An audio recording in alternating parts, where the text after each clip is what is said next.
Hello साथियों, मेरा नाम है मुकेश पंचवारिया। आज हम बात करेंगे अरस्तू के राज्य संबंधी विचारों पर। साथियों, इससे पहले मैंने अरस्तू के जीवन परिचय के बारे में भी वीडियो अपलोड कर चुका हूं। अगर आपने वो वीडियो नहीं देखा है तो डिस्क्रिप्शन में उसकी लिंक दे दूंगा, आप वहां जाकर के उसको चेक कर सकते हो। इसके साथ ही साथियों, आज का हमारा टॉपिक है अरस्तू के राज्य संबंधी विचार। अरस्तू के अनुसार राज्य का जन्म मनुष्य की आवश्यकताओं की पूर्ति के लिए हुआ है और सुखी एवं भले जीवन के लिए अब तक इसका अस्तित्व बना हुआ है।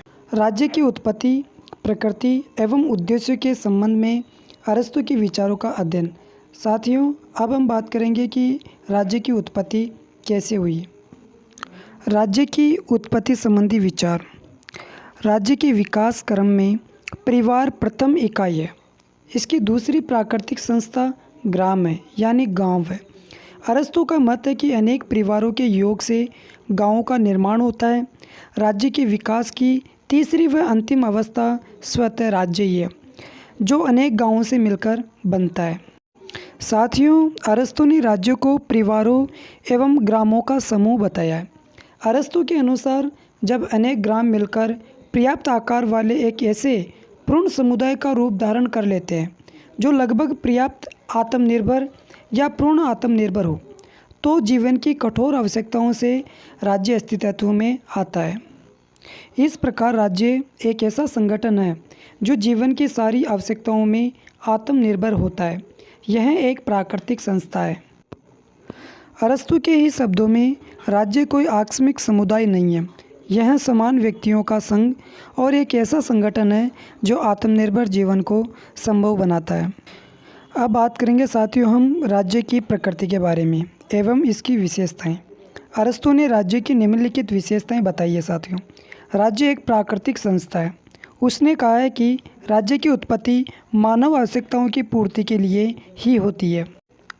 राज्य व्यक्ति से पहले है। इस संबंध में अरस्तू का तर्क है कि प्रकृति का नियम है कि भ्रूण अनिवार्य रूप से अंश से पहले होता है।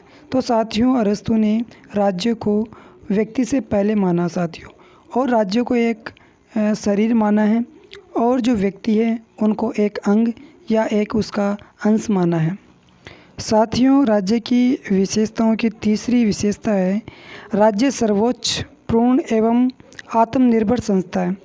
राज्य अनेकता में एकता स्थापित करता है। राज्य एक बहुलवादी समुदाय है। राज्य अनेकता में एकता स्थापित करता है और राज्य विवेक की उपज है। राज्य के उद्देश्य। अरस्तू के अनुसार राज्य के प्रमुख उद्देश्य हैं साथियों, राज्य के उद्देश्य के संबंध में पहला टॉपिक है उत्तम जीवन की उपलब्धि। अरस्तू के मतानुसार आदर्श राज्य का प्रथम उद्देश्य है उत्तम जीवन की उपलब्धि।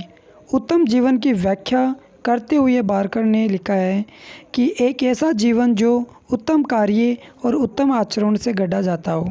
नैतिक और बौद्धिक सद्गुण ही उत्तम जीवन का निर्माण करते हैं। अगला टॉपिक है साथियों बाह्य और शारीरिक साधनों की प्राप्ति। अरस्तू ने दूसरा प्रमुख उद्देश्य बताया है उत्तम जीवन की उपलब्धि से संबंधित बाह्य तथा शारीरिक साधनों को प्राप्त करना। बाह्य साधनों में आर्थिक व्यवस्था आ जाता है और शारीरिक स्वास्थ्य प्रमुख है। बिना अच्छी आर्थिक स्थिति और उत्तम स्वास्थ्य के उत्तम जीवन की उपलब्धि कठिन हो जाती है। साथियों, राज्य का तीसरा उद्देश्य है मनुष्य की स्वाभाविक तृष्णा की तृप्ति। अरस्तू ने तीसरी पुस्तक के 6ठे अध्याय में राज्य का एक अन्य उद्देश्य बताया है मनुष्य की स्वाभाविक तृष्णा की तृप्ति करना। उसके अनुसार यह तृष्णा प्रत्येक मनुष्य में होती है।